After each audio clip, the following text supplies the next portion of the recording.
Hello everyone, कैसे हैं आप सभी। आई होप आप सभी ठीक होंगे। अस्सलाम वालेकुम, नमस्ते, सत श्री अकाल, what ever you feel connected with me. And मैं आज आपके सामने लेकर आई हूँ 12th क्लास का 3rd चैप्टर। और ये आप चैप्टर नाम देख सकते हैं। मैंने आपको 2 chapters fully completed. First chapter की आई थिंक 5 वीडियोस हैं और सेकंड चैप्टर की 2 ही वीडियोस में मैंने कंप्लीट करा दिया है। थर्ड जो वीडियो है वो उसमें क्वेश्चन आंसर्स हैं, ठीक है। तो अभी हम अपना 3rd चैप्टर शुरू करने जा रहे हैं। और ये कि जैसे कि आप नाम ही देख रहे हैं, नाम से ही क्लियर है कि बंधुत्व, जाति तथा वर्ग, आरंभिक समाज 600 ईसा पूर्व से 600 ईस्वी चलेगा। ये तो लगभग हमारी 1 शताब्दी पूरी इसके अंदर आ रही है, एक से ज़्यादा ही है, ठीक है। तो 600 ईसा पूर्व से 600 ईस्वी। तो पिछले अध्याय में हमने I'm so sorry. I don't know what happened. Yes. तो मैं इधर कर लेती हूँ अपना पेन। पिछले अध्याय में हमने पढ़ा है कि लगभग 600 ईसा पूर्व से 600 ईस्वी के मध्य आर्थिक राजनीतिक जीवन अनेक परिवर्तन हुए। इनमें से कुछ परिवर्तनों ने समकालीन समाज में अपने प्रभाव छोड़े। उदाहरण, वन क्षेत्रों में कृषि का विस्तार हुआ, जिससे वहाँ रहने वाले लोगों को जीवन शैली में परिवर्तन हुआ। शिल्प विशेषज्ञों के एक विशिष्ट सामाजिक समूह का उदय हुआ तथा संपत्ति के असमान वितरण ने सामाजिक विषमताओं को अधिक प्रखर बनाया। इतिहासकार इन सब प्रक्रियाओं को समझने के लिए प्राय साहित्यिक परंपराओं का उपयोग करते हैं। कुछ ग्रंथ सामाजिक व्यवहार के मापदंड तय करते हैं तथा अन्य ग्रंथों का चित्रण करते हैं। कभी कभी समाज में मौजूद विभिन्न रीति रिवाजों पर टिप्पणी भी प्रस्तुत करते हैं। अभिलेखों से हमें समाज के विभिन्न ऐतिहासिक अभियानों की झलक मिलती है। हम देखते हैं कि प्रत्येक ग्रंथ और अभिलेख किसी समुदाय विशेष की दृष्टि में लिखा जाता है। अतः ये याद रखना ज़रूरी हो जाता है कि यह ग्रंथ किसने लिखा, क्या लिखा और किसने इसकी रचना हुई। इस बात का भी ध्यान देना ज़रूरी है कि इस ग्रंथ की रचना में किस भाषा का प्रयोग हुआ और इसका प्रचार प्रसार किस तरह हुआ। यदि हम इन ग्रंथों का प्रयोग सावधानी पूर्वक करें तो समाज में प्रचलित आचार संहिता, आचार व्यवहार, है ना, रिवाजों का इतिहास लिखा जाता है। उपमहाद्वीप के सबसे समृद्ध ग्रंथों में एक महाभारत का विश्लेषण हुआ है। हमें अपना ध्यान ऐसे विशाल महाकाव्य पर केंद्रित करते हैं जो अपने वर्तमान रूप में 1,00,000 श्लोक से अधिक है। विभिन्न सामाजिक श्रेणियों व परिस्थितियों का लेखा जोखा है। इन ग्रंथों की रचना 1000 वर्ष तक होती है। लगभग 500 ईसा पूर्व इनमें निहित कुछ गाथाएं तो इस काल से पहले की भी प्रचलित है। महाभारत की मुख्य कथाओं में 2 परिवारों के बीच युद्ध का चित्रण है। इन ग्रंथ के कुछ भाग विभिन्न सामाजिक समुदाय के आचार व्यवहार के मापदंड तय करते हैं। यदा कदा, किंतु हमेशा नहीं, इस ग्रंथ के मुख्य पात्र इन सामाजिक मापदंडों का अनुसरण करते हुए दिखाई देते हैं। मापदंडों का अनुसरण उनकी अवहेलना का क्या इंगित करती है। तो ये देख सकते हैं आप, ये समाज के चित्रण एक हमारे सामने देखने को मिलता है, जो कि हमने इस पहले पेज पर अपने देखा। अब ये कह रहा है कि ये एक महाभारत का दृश्य है। यहाँ मृण्मयी मूर्ति कला यानी पश्चिम बंगाल लगभग 17वीं शताब्दी की ये है, ठीक है। और ये 100 सदी हो जाएगी, ठीक है। अब इसके बाद आते हैं अपना, ये देखिए, ये संस्कृत में लिखा हुआ है और इसको पढ़ना अपने आप में ही एक कठिन चुनौतीपूर्वक है और ये संस्कृत में ही सारे काव्य लिखे हुए हैं, ठीक है। अब इसके बाद आते हैं अपने महाभारत का समालोचनात्मक संस्करण। 1919 में प्रसिद्ध संस्कृत विद्वान V.S. तीर्थंकर के नेतृत्व में एक अत्यंत महत्वाकांक्षी परियोजना की शुरुआत हुई। अनेक विद्वानों ने मिलकर महाभारत का समालोचनात्मक संस्करण तैयार करने का जिम्मा उठाया। इसमें जुड़े क्या क्या कार्य थे कि आरंभ में देश के विभिन्न भागों से विभिन्न लिपियों में लिखी महाभारत की संस्कृत पांडुलिपियों को एकत्रित किया गया। परियोजना पर काम करने वाले विद्वानों ने सभी पांडुलिपियों में पाए जाने वाले श्लोकों की तुलना करने का एक तरीका ढूंढ निकाला। अतः उन्हें उन श्लोकों का चयन किया जो लगभग सभी पांडुलिपियों में पाए गए थे। उसका प्रशासक 13,000 पृष्ठों में फैला अनेक ग्रंथों खंडों में किया। इस परियोजना का पूरे करने में 47 वर्ष लगे। 47, ठीक है, 47 वर्ष लगे। इस पूरे प्रक्रिया को दो बातें विशेष रूप से उभर कर आई। पहली कि संस्कृत के कई पाठों में अनेक अंशों में समानता थी। यह इस बात से ही स्पष्ट होता है कि समूचे उपमहाद्वीप में उत्तर और कश्मीर और नेपाल से लेकर दक्षिण में केरल और तमिलनाडु तक सभी पांडुलिपियों में ये समानता देखने में आई। दूसरी ये थी कि कुछ शताब्दी के दौरान हुए महाभारत के प्रेषण में अनेक क्षत्रिय प्रभेद भी उभरकर सामने आए। इन प्रभेदों का संकलन मुख्य पाठ की पाद टिप्पणियों और परिशिष्टों के रूप में किया गया। 13,000 पृष्ठों से आधे से भी अधिक इन प्रभेदों का ब्यौरा देते हैं। एक तरह से देखा जाए तो ये प्रभेद उन गुण प्रक्रियाओं के घोतक जिन्होंने प्रश्नावली परंपराओं और लचीले व स्थानीय विचार और आचार के बीच संवाद कायम करके सामाजिक इतिहासों के रूप में दिया। ये संवाद द्वंद्व और मैत्रेय दोनों ही चित्रित करते हैं। इन सभी मैं अभी आपको समझाती भी जाऊंगी सब कुछ, ठीक है। इन सभी क्योंकि देखिए आप जो हैं बच्चे, आप बड़े हैं, समझदार हैं, 12th क्लास में हैं, बल्कि बाकी भी क्लासेस के बच्चे मेरे से पढ़ रहे होंगे, लेकिन आप छोटे नहीं हैं कि आपको ना समझ में आ रहा हो। मैं ये मान के चल रही हूँ कि आप समझदार हैं, समझ में आपको थोड़ा बहुत आ रहा होगा, ठीक है। तो इस सभी प्रक्रियाओं के बारे में हमें मुख्यतः उन ग्रंथों पर आधारित है जो संस्कृत में ब्राह्मणों द्वारा उन्हीं के लिए लिखे गए। 19वीं और 20वीं शताब्दी में इतिहासकारों ने पहली बार इतिहास के मुद्दों को अनुशीलन करते समय उन ग्रंथों की सतह के तौर पर समझा। उनका विश्वास था कि इन ग्रंथों में जो कुछ भी लिखा गया है वास्तव में उसी तरह से व्यवहार में लाया जाता होगा। कालांतर में विद्वानों ने पाली प्रकृति को तमिल ग्रंथों के माध्यम से अन्य परंपराओं का अध्ययन किया। इस अध्याय में ये स्पष्ट हुआ है कि आदर्श मूलक संस्कृत ग्रंथ आमतौर से आधिकारिक माने जाते थे, किंतु इन आदर्शों का प्रश्नवाचक शब्दों दृष्टि से भी देखा जाता है। यदा कदा इनकी अवहेलना भी की जाती है। जब तक हम इतिहासकार द्वारा सामाजिक इतिहास को पुनर्निर्माण की व्याख्या करते हैं तब तक इस बात को ध्यान में रखना होगा। अभी कह रहा है समालोचनात्मक संस्करण को एक पृष्ठ का अंश है जो बड़े मोटे अक्षर में प्रकाशित मुख्य पाठ का हिस्सा है। छोटा मुद्रण विभिन्न पांडुलिपियों में पाए गए पाठ भेदों को दर्शाता है जिन्हें ध्यानपूर्वक तालिकाबद्ध किया गया है, ठीक है।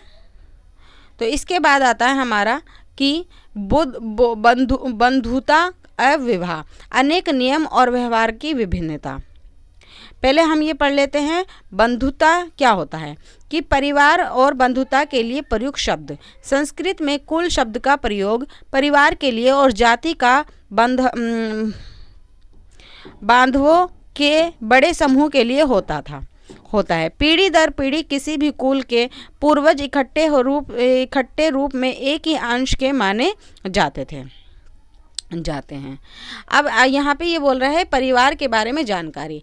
हमारी बहुधा परिवार जीवन के सहज ही स्वीकार कर लेते हैं, किंतु आपने देखा होगा कि सभी परिवार जो हैं एक जैसे नहीं होते। पारिवारिक जनों की गिनती एक दूसरे से उनका रिश्ता और उनके क्रियाकलाप भी भिन्नता होती है।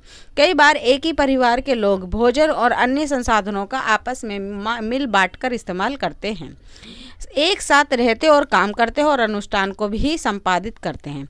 परिवार का एक समूह का हिस्सा होता है। इसमें हम संबंधी कहते हैं।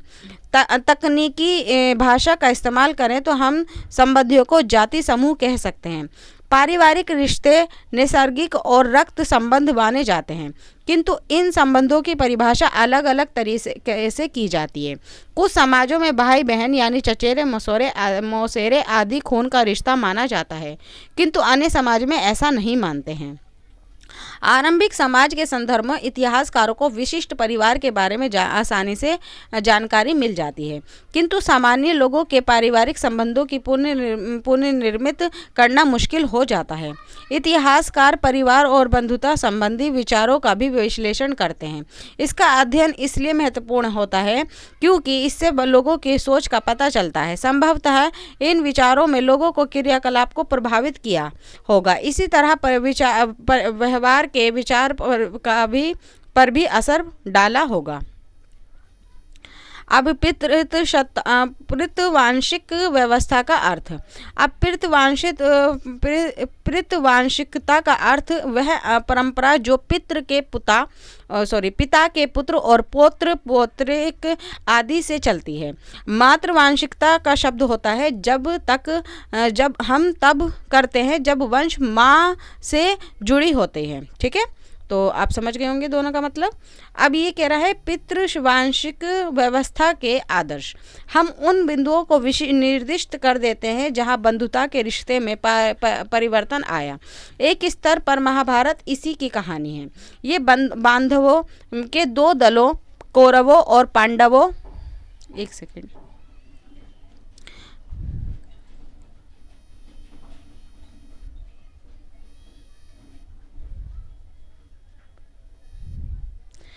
कौरवों और पांडवों के बीच भूमि और सत्ता को लेकर आए संघर्षों का चित्रण करते हैं। दोनों ही दल कुरुक्षेत्र में संबंधित है, जिसका जनपद पर शासन था। ये संघर्ष एक युद्ध से परिणत हुआ जिसमें पांडव विजयी हुए।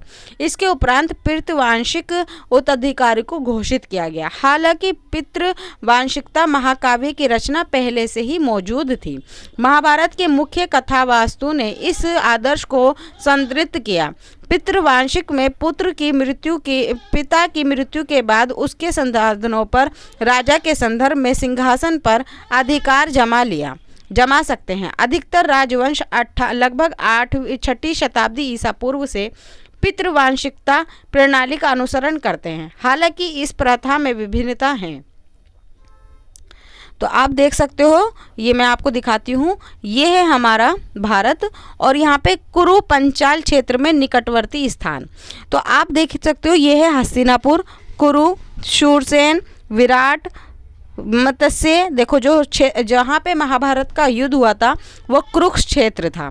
ठीक है, और फिर उसके बाद इंद्रप्रस्थ, मथुरा, यमुना, वत्स्य, कौशाम्बी, सारनाथ, वाराणसी, कौशल, श्रावस्ती, मल्ल, अयोध्या, है ना, शाक्य, कपिल वस्तु, लुम्बिनी, यहाँ पे बौद्ध जी को ज्ञान की प्राप्ति हुई थी, है ना। फिर उसके बाद आ गया अपना पावा, कुशीनगर, विशाली, पाटलिपुत्र, बोधगया। ठीक है, यहाँ पर बोधगया में किसकी प्राप्ति हुई थी? ज्ञान की प्राप्ति हुई थी सारनाथ में। और लुम्बिनी में उन्होंने क्या हुआ था, वहाँ पर अपना उपदेश दिया था। उज्जैनी और अवंती। ठीक है, यस। फिर उसके बाद आते हैं अपने कि कभी पुत्र के ना होने पर तो एक दूसरे के उत्तराधिकारी हो जाता था, तो कभी बंधु बांधव सिंहासन पर अपना अधिकार मानते थे। कुछ विशिष्ट परिस्थितियों में स्त्रियां जैसे प्रभावती गुप्त सत्ता का उपभोग करती थी। पितृवांशिकता के प्रति झुकाव उनका शासक परिवार के लिए कोई अनूठी बात नहीं थी। ऋग्वेद जैसे कर्मकांडीय ग्रंथ के मंत्री से भी यह बात स्पष्ट होती है। यह संभव है कि धनी वर्ग के पुरुष और ब्राह्मण भी ऐसी ही दृष्टि रखते थे। ठीक है, अब फिर अपने ये कॉलम पढ़ लेते हैं हम लोग कि उत्तम पुत्रों का प्रजनन। उत्तम पुत्रों का प्रजनन कि जब यहाँ ऋग्वेद में एक मंत्र का अंश उद्धृत है जो एक ग्रंथ के संभवतः 1000 ईसा पूर्व जोड़ा गया है। विवाह संस्कार के दौरान यह मंत्र पुरोहित द्वारा पढ़ा जाता था। आज भी अनेक हिंदू विवाह संस्कारों में इसका प्रयोग होता है। मैं इसे यहाँ से मुक्त करता हूँ, किंतु यहाँ वहाँ से नहीं। मैंने इसे यहाँ वहाँ मजबूती से स्थापित किया है, जिसे इंद्र के अनुग्रह से इसके उत्तम पुत्र हो और पति के प्रेम का सौभाग्य इसे प्राप्त हो। इंद्र शौर्य, युद्ध और वर्षा के एक प्रमुख देवता हैं थे। यहाँ और वहाँ से तात्पर्य पिता और पति के गृह से है। तो यहाँ से यानी पिता के घर से और वहाँ से यानी कि पति के घर से। ठीक है। तो इस मंत्र के संदर्भ में विवाह का वधू और वर के लिए, वधू मतलब पति और वर, वधू मतलब पत्नी और वर मतलब पति का अभिप्राय है। इसकी चर्चा कीजिए और अभिप्राय समान है या फिर विभिन्नताएं देखने को मिलती है। अब स्वजन के माध्य लड़ाई क्यों हुई? ये उद्धरण संस्कृत महाभारत के आदि पर्वन प्रथम अध्याय से है और कौरव पांडवों के बीच हुए संघर्ष का चित्रण करती है। तो आप ये देख सकते हैं कि कौरव धृतराष्ट्र के पुत्र थे और पांडव उसके बांधव यानी चचेरे मसेरे भाई थे। चूंकि धृतराष्ट्र नेत्रहीन थे अतः उन्हें अनुज पांडु हस्तिनापुर के सिंहासन पर आसीन हुए, किंतु पांडु की असीमीय मृत्यु के बाद धृतराष्ट्र राजा बने। क्योंकि सभी राजकुमार अल्पवयस्क थे, जैसे जैसे राजकुमार बड़े हुए हस्तिनापुर के नगर पांडवों के प्रति अपनी अभिरुचि व्यक्त करने लगे, क्योंकि वे कौरवों के मुकाबले अधिक योग्य और सदाचारी थे। इसी बात से कौरवों में ज्येष्ठ दुर्योधन को बहुत ईर्ष्या हुई। वह अपने पिता के पास गया और बोला, हे भूपति, अपूर्णता के कारण आपको सिंहासन पर बैठने का अधिकार नहीं था। हालांकि आपको प्राप्त हो गया कि यदि पांडवों में से ये विरासत प्राप्त करते हैं तो उनके बाद उनके पुत्र, पौत्र और प्रियपौत्र या पैतृक संपत्ति के अधिकार को हो जाए और हमें तथा हमारे पुत्र या राज्य के उत्तराधिकारी से बेदखल होकर संसार में शूद्र समझे जाएं, है ना। तो इस बात से उद्धृत अक्षरथ सत्य ने भी हो तो भी वे इस बात का अनुमान करा देते हैं कि जिन लोगों ने ये ग्रंथ लिखा वे क्या सोचते थे। कभी कभी जैसे यहाँ प्रकरणों में परस्पर विरोधी विचार मिलते हैं, है ना।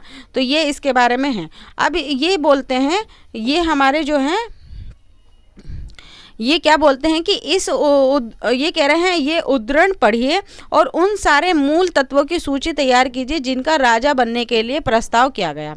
एक विशेष कुल में जन्म लेना कितना महत्वपूर्ण था, इनमें से कौन सा मूल तत्व सही लगता है? क्या ऐसा कोई तत्व है जो आपको अनुचित लगता है? तो ईर्ष्या वाला तत्व हमें अनुचित लगता है। अब आते हैं विवाह के नियम कि जहाँ पितृवंश के आगे बढ़ाने के लिए पुत्र महत्वपूर्ण होता है, वहाँ इस व्यवस्था में पुत्रियों को अलग तरह से देखा जाता है। पैतृक संसाधनों पर उनका कोई अधिकार नहीं था। अपने गोत्र से बाहर उनका विवाह कर देना ही अपेक्षित था। इस प्रथा को बही विवाह पद्धति कहते हैं और इसका तात्पर्य यह है कि ऊंची प्रतिष्ठा वाले परिवार को कम उम्र के कन्याओं और स्त्रियों का जीवन बहुत सावधानी से नियमित किया जाता था, जिसमें उचित समय और उचित व्यक्ति से उनका विवाह किया जा सके। इसका प्रभाव यह हुआ कि कन्यादान अर्थात विवाह में कन्या की भेंट को पिता का महत्वपूर्ण धार्मिक कर्तव्य माना जाता है। तो आज भी कन्यादान होता है। हिंदू धर्म में सभी पिता अपनी पुत्रियों का कन्यादान करते हैं। नए नगरों के उद्भव में अध्याय 2 में जो हमने पढ़ा था कि सामाजिक जीवन अधिक जटिल हुआ। यहाँ पर निकट और दूर से आकर लोग मिलते थे और बहुत वस्तुओं को खरीद फरोख्त के साथ इन नगरीय परिवेश में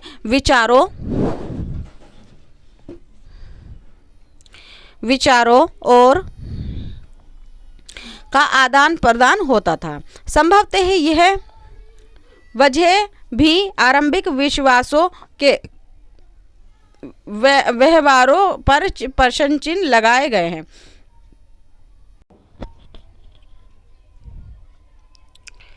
प्रश्न चिन्ह लगाए गए हैं। इस चुनौती के जवाब में ब्राह्मणों ने समाज के लिए विस्तृत आचार संहिता तैयार की। ब्राह्मणों को इन आचार संहिता का विशेष पालन करना होता था, किंतु बाकी समाज को इसका अनुसरण करना था। लगभग 500 ईसा पूर्व मापदंडों का संलग्न धर्मसूत्र और धर्मशास्त्र नामक संस्कृत ग्रंथों में किया गया। इसमें सबसे महत्वपूर्ण था मनुस्मृति थी। इसका लगभग संकलन 200 ईसा पूर्व से 200 ईस्वी के बीच हुआ। हालांकि इन ग्रंथों में ब्राह्मण लेखकों का यह मानना था कि उनका दृष्टिकोण सार्वभौमिक और उनके बनाए गए नियमों का सबके द्वारा पालन होना चाहिए, किंतु वास्तविक सामाजिक संबंध कहीं जटिल थे। इस बात को भी ध्यान रखना जरूरी था कि उपमहाद्वीप में फैले क्षेत्रीय विभिन्न और संचार की बाधाओं की वजह से भी ब्राह्मणों का प्रभाव सार्वभौमिक कदापि नहीं था। दिलचस्प बात यह है कि धर्मसूत्र और धर्मशास्त्र विवाह के 8 प्रकार को अपनी स्वीकृति देते हैं। इनमें से 4 उत्तम माने जाते हैं और बाकियों को निंदनीय माना गया है। संभव यह है कि ये विवाह पद्धति उन लोगों में प्रचलित थी जो ब्राह्मणीय नियमों को अस्वीकार करते थे। ठीक है, तो अभी हमने विवाह के कितने नियम होते थे? 8। ठीक है, जिनको 4 को अच्छा माना गया और 4 को अच्छा नहीं माना गया। अब ऊपर हमारा ये रह जाता है कि विवाह जो है, विवाह के प्रकार, तो अंतर्वृद्धीय में विवाहित संबंध समूह के मध्य ही होते हैं। ये समूह एक गोत्र, कुल अथवा एक जाति या फिर एक ही स्थान पर बसने वालों का भी हो सकता है। बहिर्विवाह क्या होता है कि गोत्र से बाहर विवाह करने को कहते हैं। बहुपत्नी क्या होती है कि प्रथा एक पुरुष को अनेक पत्नियां होने की सामाजिक परिपाटी है, और बहुपति मतलब प्रथा एक स्त्री को अनेक पति होने की पद्धति है। ठीक है, तो ये विवाह में 4 तरीके के विवाह लोग करते थे। अब ये आगे हैं विवाह के 8 प्रकार कि मनुस्मृति में पहली, चौथी, 5वीं और 6ठी विवाह पद्धति का उदाहरण दिया जा रहा है। तो पहला यह है कि पहली कन्यादान बहुमूल्य वस्त्रों अलंकारों और से विभूषित कर उसे वेदज्ञ वर को दान दिया जाए, जिसे पिता ने स्वयं आमंत्रित किया है। चौथा ये कहता है कि पिता वर वधू युगल को ये कहकर संबोधित करता है कि तुम साथ मिलकर अपने दायित्वों का पालन करो।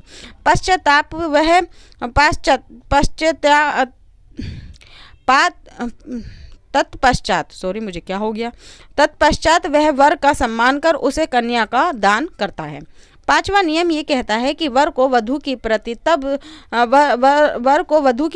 तब होती है जब वह अपनी क्षमता का व इच्छा अनुसार अपने बांधवों को और समय वधू को यथेष्ट धन प्रदान करता है। 6ठा नियम ये कहता है कि स्त्री और पुरुषों के बीच अपनी इच्छा से संभोग और उसकी उत्पत्ति काम से आती है। संभोग मतलब एक पति और पत्नी का मिलना। अब ये कहता है कि इनमें से प्रत्येक विवाह पद्धति के विषय में चर्चा कीजिए कि विवाह का निर्णय किसके द्वारा लिया गया था, वधू का पिता, वर का पिता या अन्य। ठीक है, तो निर्णय वधू का पिता। अभी आते हैं स्त्री गोत्र कि स्त्री का गोत्र एक ब्राह्मणीय पद्धति जो लगभग 1000 ईसा पूर्व में प्रचलन में आई। वह लोग खास तौर से ब्राह्मणों को एक गोत्र में वर्गीकृत करने की थी। प्रत्येक गोत्र एक वैदिक ऋषि के नाम पर होता था। उस गोत्र को सदस्य, एक सेकंड में ऊपर देख लो कुछ रह तो नहीं गया हमारा। यस, ये पूरा ही रह गया आई थिंक।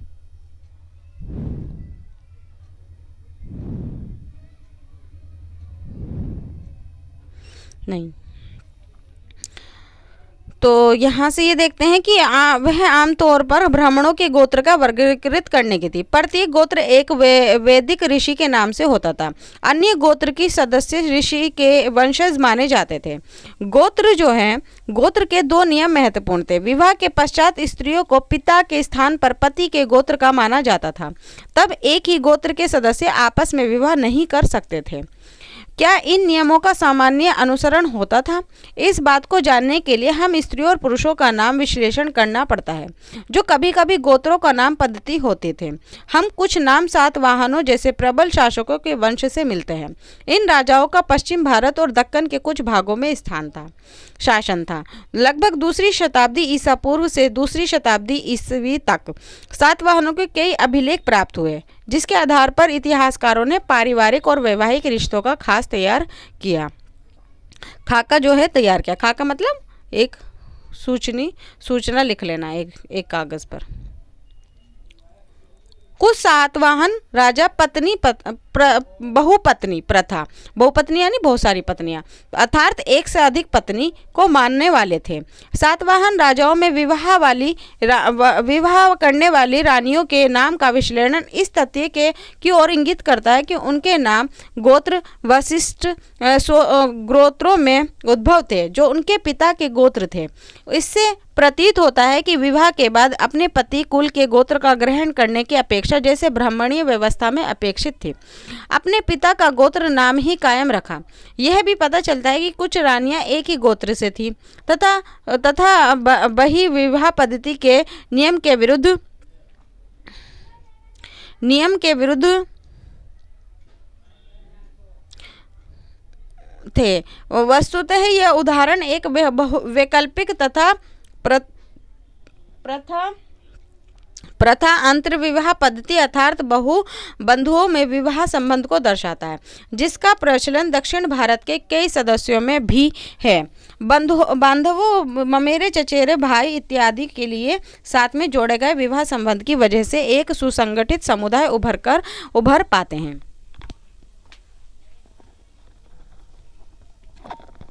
संभवतः उपमहाद्वीप के और भी भागों में अन्य विविधताएं भी मौजूद थी, किंतु उनके विशिष्ट ब्यौरे को पुनर्निर्माण करना संभव नहीं हो पाया। ठीक है, हो पाया। तो हमने देखा कि ये जो है बहुविध विवाह पद्धति भी देखी जाती है और माँ का गोत्र भी देखा गया है, पिता का गोत्र भी देखा गया। पिता के गोत्र को छोड़कर पिता के गोत्र को छोड़कर पति का गोत्र जो है अपनाया गया है। ठीक है, तो अभिलेखों में सातवाहन राजाओं के नाम, अभिलेखों से सातवाहन राजाओं की कई पद्धतियों के नाम का पता प्राप्त हुआ है। इन नामों में राजा एक जैसी पदवी पर ध्यान दीजिए। इसके अलावा अगले शब्द भी लक्षित कीजिए, जिसका पुत्र से अंत होता है। यह एक प्राकृतिक शब्द है जिसका अर्थ पुत्र है। गौतमी पुत्र का अर्थ है कि गौतमी का पुत्र। गौतमी और वसीथी स्त्रीवाची नाम है। गौतम और वशिष्ठ के ये दोनों वैदिक ऋषि थे, जिसके नाम से गोत्र है। तो यहाँ पे देखो, राजा गौतमी पुत्र श्री सातकर्णी, राजा वात्सी पुत्र सामी श्री पुलुमाई, राजा गौतमी पुत्र सामी श्री यन सातकर्णी, राजा मराठी पुत्र सवामी सकसेन, राजा हरिति पुत्र चतरपन सातकर्णी, राजा हरिति पुत्र विनुहुकुद चतुकुलना नंद सातकर्णी। तो राजा गौतमी पुत्र श्री विजय सातकर्णी। तो यहाँ पे आप देखोगे कि जो है रानी के पुत्र से ही गोत्र चल रहा है। तो यहाँ पे आप देखोगे यहाँ कितनी गौतमी पुत्र, कितने वात्सी यानी वर्तनी वस्थी पुत्र हैं। आप ये देखोगे, ये आप चित्र देखिए अच्छे से कि एक सातवाहन राजा तथा उसकी पत्नी, सातवाहन राजाओं की आकृतियां बहुधा उस गुफाओं की भित्तियों पर उत्कीर्ण की जाती है जिन्हें बौद्ध भिक्षुओं के दान दिया जाता था। यह मूर्ति लगभग दूसरी शताब्दी ईसा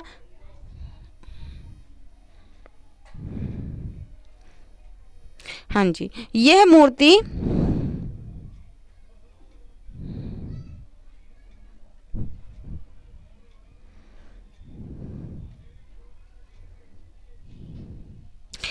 गुफाओं की भित्ति पर उत्कीर्ण की जाती थी, जिन्हें बौद्ध भिक्षुओं को दान में दिया जाता था। यह मूर्ति लगभग दूसरी शताब्दी ईसा पूर्व की है।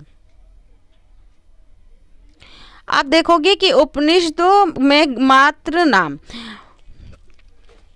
कि आप बृहदारण्य उपनिषद में, जो आरंभिक उपनिषद में से एक है, देखिए अध्याय 4 में आपकी आचार्यों और शिष्यों के उत्तरोत्तर पीढ़ियों की सूची मिलती है, जिसमें से कई लोगों को उनको मात्र नामों से निर्दिष्ट किया गया है। ठीक है, तो आप देख सकते हो ये। फिर उसके बाद है माता की सलाह।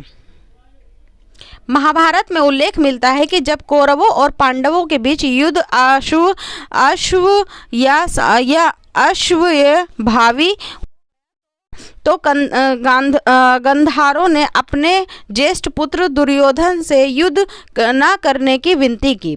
शांति की संधि करके तुम अपने पिता मेरा तथा अपने शुभेच्छकों को सम्मान करोगे। विवेकी पुरुषों जो अपनी इंद्रियों पर नियंत्रण रखते हैं, वह अपने राज्य की रखवाली करते हैं। और लालच और क्रोध आदमी को लाभ से दूर खदेड़ कर ले जाता है। इन दोनों शत्रुओं को पराजित कर राजा समस्त पृथ्वी को जीत सकता है। हे पुत्र, तुम विवेकी और वीर पांडवों के साथ सानंद इस पृथ्वी का भोग करोगे। युद्ध में कुछ भी शुभ नहीं होगा, न धर्म और न अर्थ की प्राप्ति होती है और न ही प्रसन्नता की। युद्ध के अंत में सफलता मिले यह भी ज़रूरी नहीं। अपने मन को युद्ध से लिप्त मत करो। तो ये माँ दे रही है अपने बेटे को सलाह। ठीक है, दुर्योधन ने माँ की सलाह नहीं मानी, वह युद्ध में लड़ा और हार गया। तो माँ जो है, माँ की सलाह नहीं मानी थी दुर्योधन ने, और फिर वो पांडवों से हार गए थे। ठीक है, तो ये उदाहरण आपको आरंभिक भारतीय समाज में माँ को किसी दृष्टि से देखा जाता है, इसका जायज़ा देते हैं। तो माँ को उन्होंने कोई सम्मान नहीं दिया और इस वजह से उनको युद्ध में भी असफलता देखने को मिली। तो आजकल बच्चों का नामकरण किस भांति होता है? क्या नाम इस अंश में वर्णित नामों से मिलता है अथवा भिन्न है? तो आज का नामकरण जो है माँ पिता के गोत्र से होता है। पिता जो है, पिता ही नाम अपने गोत्र का आगे नाम बढ़ाते हैं। क्या माताएं महत्वपूर्ण थी? हमने पढ़ा कि सातवाहन राजाओं को उसके मातृ नाम यानी माता के नाम से उद्धृण यानी चिन्हित किया गया है। इनमें यह प्रतीत होता है कि माताएं महत्वपूर्ण थीं, क्योंकि किसी भी निष्कर्ष पर पहुंचने से पहले हमें बहुत सावधानी बरतनी होती है। सातवाहन राजाओं के संदर्भ में हमें यह ज्ञात होता है कि सिंहासन पर उत्तराधिकारी पितृवांशिक होता था। तो माताओं यानी मैंने ऊपर वाले जो अंश में आपको बताया, यहाँ पर ये इसकी बात की जा रही है। ठीक है, इसमें नहीं, इसकी बात नहीं की जा रही है। अब ये देखिए, ये एक चित्र देखिए आप। यस, ठीक है, देख लिया आपने। अब मैं इसके बारे में नीचे पढ़ती हूँ। ये युद्ध का दृश्य है। यहाँ महाभारत के दृश्य के सबसे प्राचीन मूर्ति चित्रण में से एक है। ये मिट्टी की मूर्ति अहिच्छित्र उत्तर प्रदेश के एक मंदिर की दीवार पर उत्कीर्ण है, जो लगभग 5वीं शताब्दी ईसा पूर्व की है। ठीक है, अब आते हैं अपनी सामाजिक विभिन्नताएं। वर्ण व्यवस्था के दायरे में और उससे परे संभवतः आप जाति शब्द से परिचित होंगे, जो एक स्वप्नात्मक सामाजिक विवरण को दर्शाता है। धर्मसूत्रों और धर्मशास्त्रों में एक आदर्श व्यवस्था का वर्णन किया गया है। ब्राह्मणों में यह माना गया है कि यह व्यवस्था जिसमें स्वयं पहला दर्जा प्राप्त है, एवं देवीय व्यवस्था शूद्रों और अस्पृश्यों को सबसे निचले स्तर पर रखा जाता है। इस व्यवस्था में दर्ज संभवतः जन्म के आधार पर निर्धारित किया जाता है। तो उचित जीविका का मतलब है धर्मसूत्रों और धर्मशास्त्रों के 4 वर्णों के लिए आदर्श जीविका से जुड़े कई नियम मिलते हैं।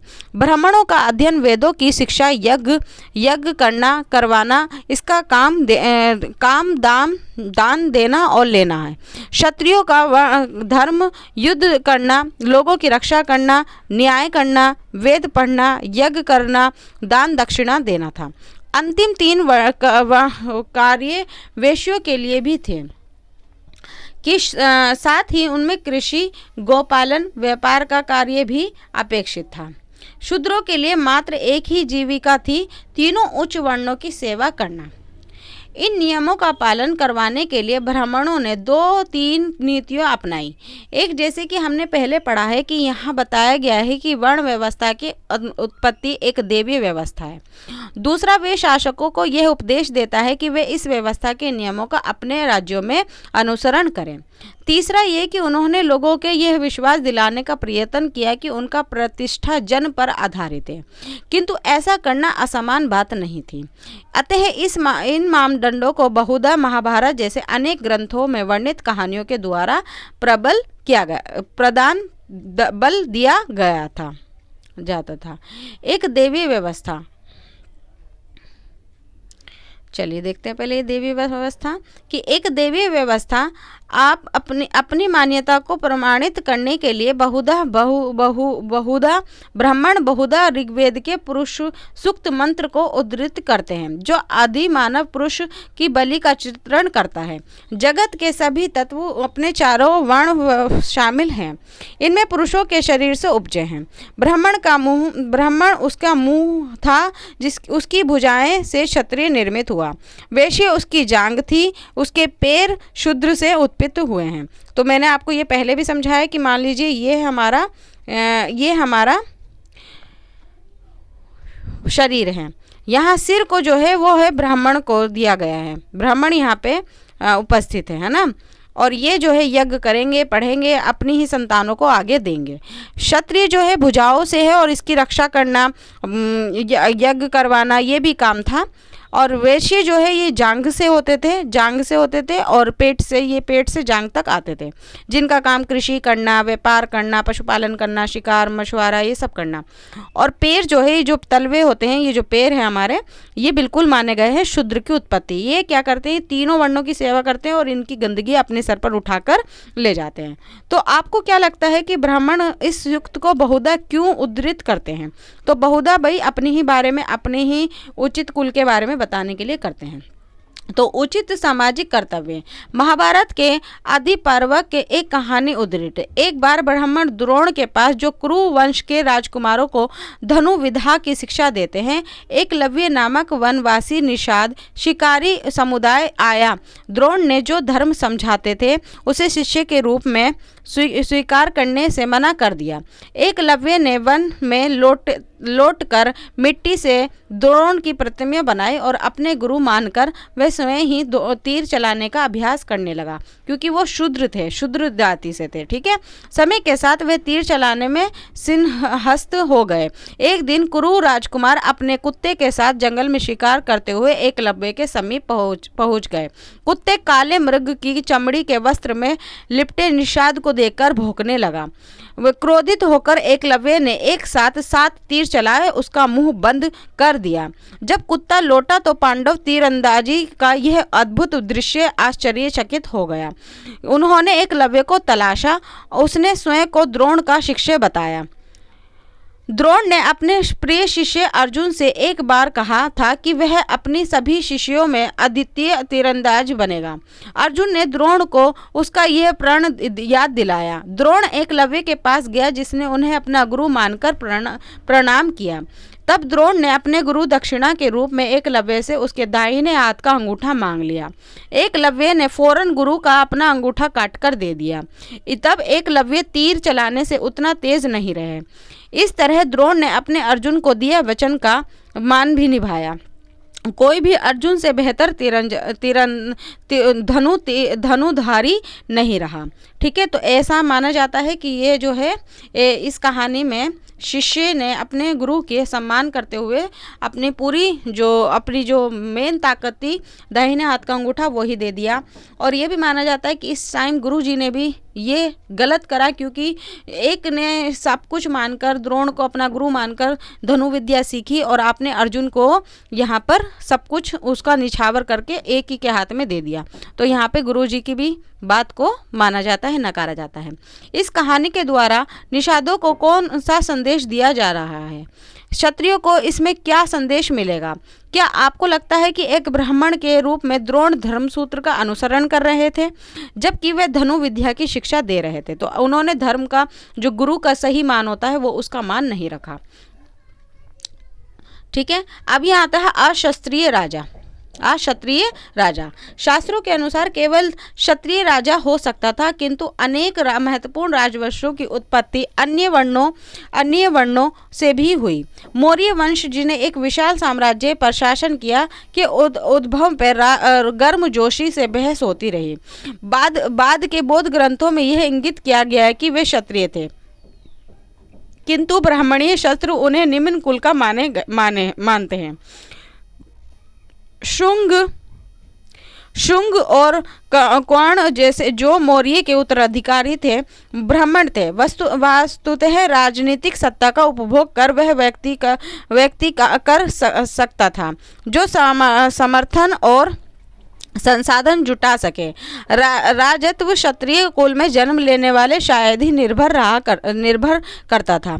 अन्य शासकों जैसे कि शंख, जो मध्य एशिया से भारत आए, ब्राह्मणों, मलेच्छ, बर्बर और अन्य देशीय मानते थे, किंतु संस्कृत के संभवतः आरंभिक अभिलेखों में से एक प्रसिद्ध शंख राजा रुद्रदमन लगभग दूसरी शताब्दी ईसा पूर्व द्वारा सुदर्शन सरोवर के जीर्णोद्वार यानी अध्याय 2 में वर्णित है कि इसमें यह ज्ञात होता है कि शक्तिशाली म्लेच्छ संस्कृत परिपाटी से अवगत थे। एक और दिलचस्प बात यह है कि सातवाहन कुल के सबसे प्रसिद्ध शासक गौतमी पुत्र श्री सातकनी ने स्वयं को अनूठा ब्राह्मण और साथ ही क्षत्रिय के रूप में दर्प का हनन करने वाला बताया। उसने यह भी दावा किया कि 4 वर्णों के बीच विवाह संबंध होने पर उसने रोक लगाई, किंतु फिर भी रुद्रदमन के परिवार से उसने विवाह संबंध स्थापित किए। जैसे कि आप उदाहरण में देख सकते हैं कि जाति प्रथा के भीतर आत्मसात होना बहुधा एक जटिल सामाजिक प्रक्रिया थी। सातवाहन समय को ब्राह्मण और वर्ण का बताते थे, जबकि ब्राह्मणीय क्षत्रियों के अनुसार राजा को क्षत्रिय होना चाहिए। वे चतुर्वर्णीय व्यवस्था का मर्यादा बनाए रखने का दावा करते थे, किंतु साथ ही उन लोगों में वैवाहिक संबंध भी स्थापित करते थे जो इस वर्ण व्यवस्था से बाहर थे। जैसा हमने देखा कि अंतर्विवाह पद्धति का पालन करते थे, न कि बहिर्विवाह पद्धति प्रणाली का जो ब्राह्मणीय ग्रंथों में प्रस्तावित है। अब इसके बाद ये आता है कि ये है, देखिए, ये है शंख शासकों को चित्रित करता चांदी का सिक्का लगभग 4वीं शताब्दी ईस्वी में। ठीक है, ये देखिए आप, ये चांदी का सिक्का है, ये रहा। अब ये कह रहा है जाति और सामाजिक गतिशीलता। ये जटिल समाज के वर्गीकरण के लिए शत्रुओं में प्रयुक्त एक और शब्द जाति में से स्पष्ट होता है। ब्राह्मणीय पद्धति में वर्ण की तरह जाति ही भी जन्म पर आधारित थी, किंतु वर्ण जहाँ मात्र 4 थे, वहीं जातियों की कोई निश्चित संख्या नहीं थी। वास्तुतः जहाँ कहीं भी ब्राह्मणीय व्यवस्था का नए समुदाय में आमना सामना हुआ, उदाहरण जंगल में रहने वाले निषाद या फिर व्यवसायिक वर्ग जैसे सुवर्णकार जैसे जिन्हें 4 वर्णों में व्यवस्था में समाहित करना संभव नहीं था, उनका जाति में वर्गीकरण कर दिया गया। वे जातियां जो एक ही जीविका अथवा व्यवसाय से जुड़ी थी, उन्होंने कभी कभी श्रेणियों में भी संगठित किया जाता था। हालांकि इन समुदायों के इतिहास का लेखा जोखा हमें प्राप्त होता है। इनमें कुछ अपवाद है, जैसे कि मंदसौर यानी मध्य प्रदेश से मिलता है अभिलेख लगभग 5वीं शताब्दी ईस्वी में। इसमें रेशम के बुनकरों को एक श्रेणी का वर्ण मिलता है जो मूलतः गुजरात प्रदेश के निवासी थे और उसमें से मदुरै चले गए थे, जिसे उस समय दशपुर के नाम से जाना जाता था। ये कठिन यात्रा उन्होंने अपने बच्चों और बंधुओं, देख लेते हैं ऊपर कुछ रह तो नहीं गया हमारा, ठीक है।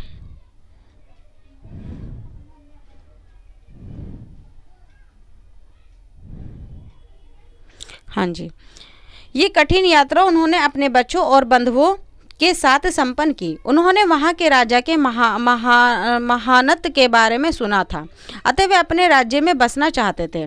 वे उनके राज्य में बसना चाहते थे। यह अभिलेख जटिल सामाजिक प्रक्रियाओं की झलक देता है तथा श्रेणियों के रूप में विशिष्ट रूप से अंतर्दृष्टि प्रदान करता है। हालांकि श्रेणी की सदस्यता शिल्प व विशेषज्ञता पर आधारित कुछ अन्य सदस्य अन्य जीविका भी अपना लेते हैं। इस अभिलेख से यह भी ज्ञात होता है कि एक सदस्य का एक व्यवसाय के अतिरिक्त और चीज़ें भी सहभागी होती है। सामूहिक रूप से उन्होंने शिल्पकारों से अर्जित धन की सूर्य देवता के सम्मान में मंदिर पर खर्च किया। अब आते हैं अपने ये कि क्या है वाणिकों की स्थिति। संस्कृत के ग्रंथ के अभिलेख में व्यापारियों के लिए वाणिकी शब्द प्रयुक्त किया जाता है। हालांकि शास्त्रों में व्यापार के वेश्यों की जीविका का बताया गया जाता है।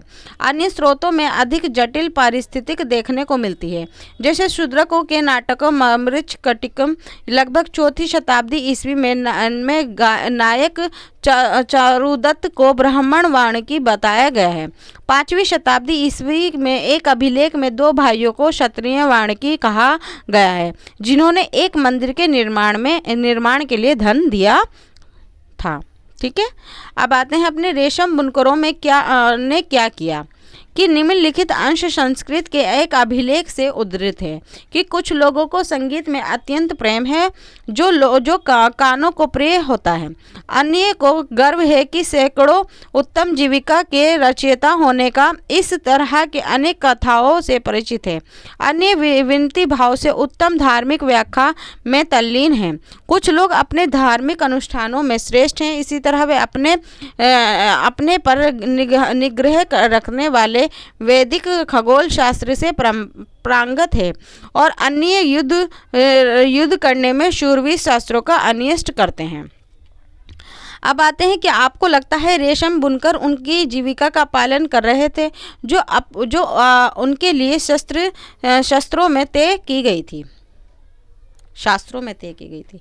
अब 4 वर्णों के परे एकीकरण।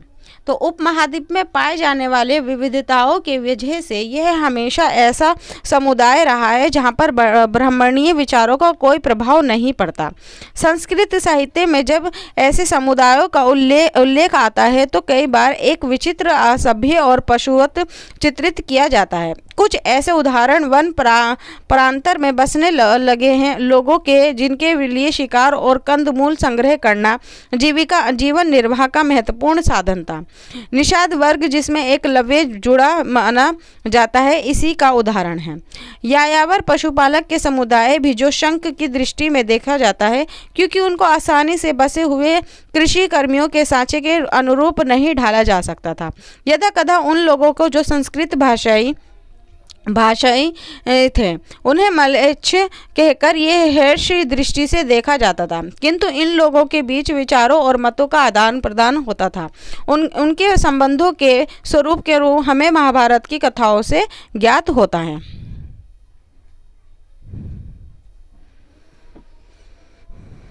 अब अपना आते हैं कि बाघ सदृश्य पति कि यह सारांश महाभारत के आदि पर्व के रूप में उदित कहानी का है कि पांडव गहन वन में चले गए, थक कर वे सो गए। केवल द्वितीय पांडव भीम, जो अपने बल के लिए प्रसिद्ध थे, रखवाली करते रहे। एक नरभक्षी राक्षस जो पांडवों की मनुष्य गध से विचलित किया और उसने अपनी बहन हिडिंबा को उन्हें पकड़कर लाने के लिए भेजा। हिडिंबा भीम को देखकर मोहित हो गई। उसने एक सुंदर स्त्री के वेश में उसने भीम से विवाह का प्रस्ताव किया, जिसे उन्होंने अस्वीकार कर दिया। इस बीच राक्षस वहां आ गया और उसने भीम को मल्ल युद्ध के लिए ललकारा। भीम ने उसकी चुनौती को स्वीकार किया और उसका वध कर दिया। शोर सुनकर अन्य पांडव जाग गए। हिडिंबा ने उन्हें अपना परिचय दिया और भीम के प्रति अपने प्रेम से उन्हें अवगत कराया। वह कुंती से बोला, हे उत्तम देवी,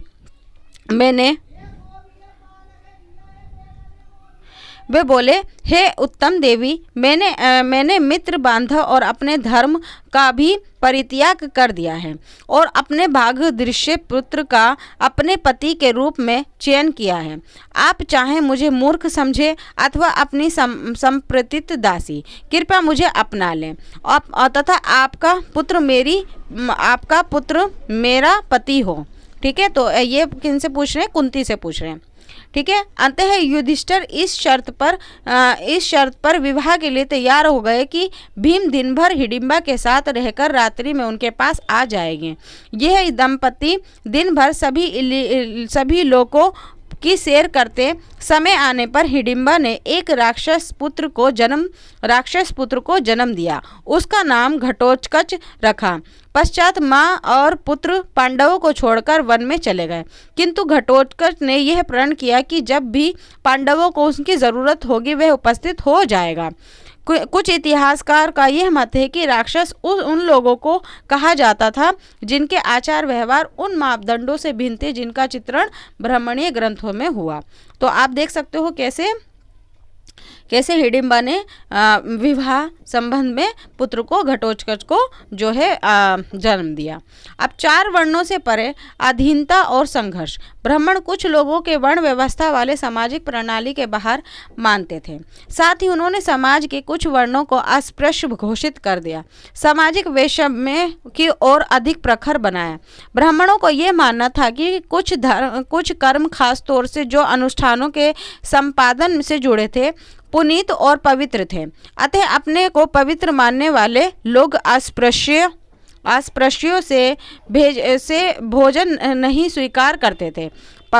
पवित्रता के इस पहलू को ठीक विपरीत कुछ कार्य ऐसे थे जिन्हें खास तौर से दूषित माना जाता था। शवों की अंत्येष्टि और मतों पशुओं को छूने वालों को चांडाल कहा जाता था। उन्हें वर्ण व्यवस्था में वाले समाज में सबसे निम्न कोटि में रखा जाता था, जिन्हें शूद्र कहते हैं। वे लोग जो स्वयं को सामाजिक क्रम में सबसे ऊपर मानते थे, इन चांडालों का स्पर्श यहाँ तक कि उन्हें देखना भी अपवित्रकारी मानते थे। मनुस्मृति में चंडालों के कर्तव्यों की सूची मिलती है। जिन्हें गांव के बाहर रहना होता था, वे फेंके हुए बर्तनों का इस्तेमाल करते थे, मरे हुए लोगों के वस्त्र तथा लोहे के आभूषण पहनते थे। रात्रि में वे गांव और नगरों में चल फिर कर नहीं रह सकते थे। संबंधियों से विवाहित मृतों को उन्हें अंत्येष्टि करनी पड़ती थी तथा वैदिक के रूप में भी कार्य करना होता था। चीन में आए बौद्ध भिक्षु फाहिशियान लगभग 5वीं शताब्दी का कहना है कि अस्पृश्यों को सड़कों पर चलते हुए करताल बजाकर अपने होने की सूचना देनी पड़ती थी, जिससे अन्य उन्हें देखने की दोष से बच जाएं। एक और चीनी यात्री श्वेंग त्सांग लगभग 7वीं शताब्दी ईस्वी में कहते हैं कि वाधिक और सफाई करने वाले नगरों से बाहर रहना पड़ता था।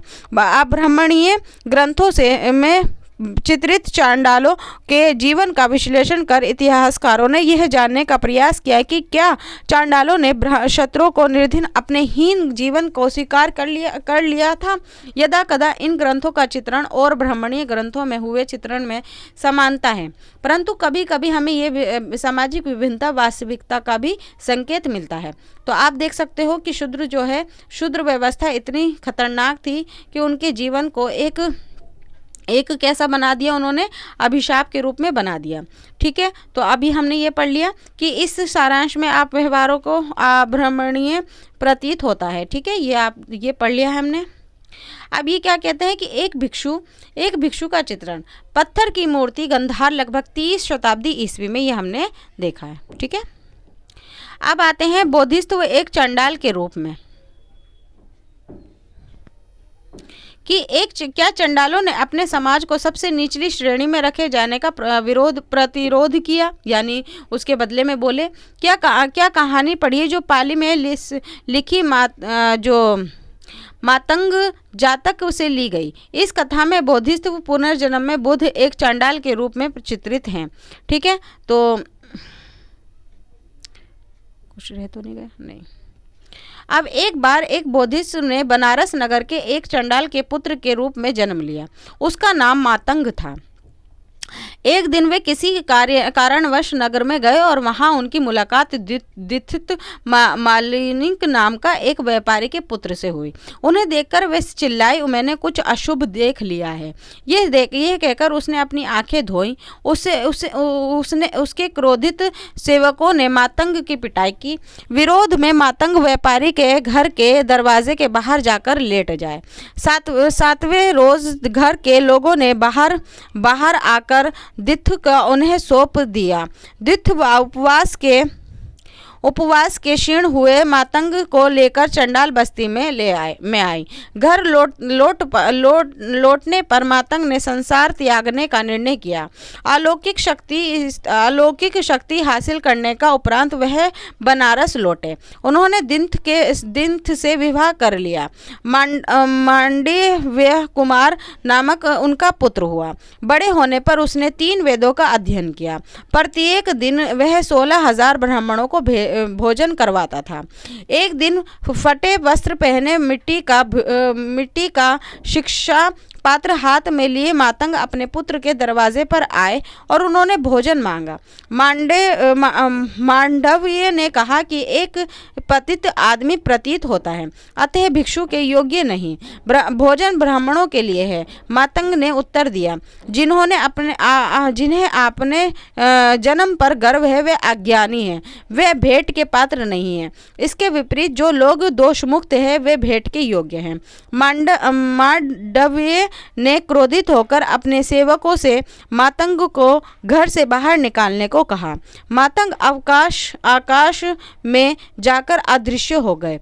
वह दिथ मांगलिक को इस प्रसंग के बारे में पता चलता है कि वह उनसे माफी मांगने के लिए उसके पीछे गई।